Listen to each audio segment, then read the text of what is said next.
Hello boss, I'm Jackie. We are JIUSI cleaning drone manufacturer. Today let me show you our factory.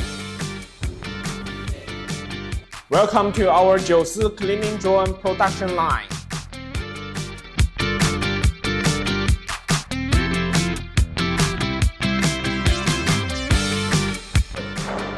Hello boss, this is our D15R cleaning drone.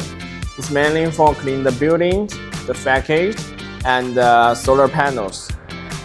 The maximum height is 100 meters and it is equipped with dual RTK and reader. And it can clean the building 1,000 square meters per hour and 4,000 square meters per day. It can clean the building very smoothly to help you increase your efficiency. We use 41,000 mAh battery. It can work 45 minutes for one battery, and if you charge, the time for charge one battery is 40 minutes. So if you have two batteries, you can work the rotation. The D15R has auto route planning function.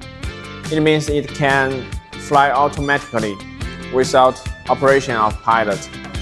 It can increase the efficiency. You can settle the speed, the distance, so it can move very safely and efficiently.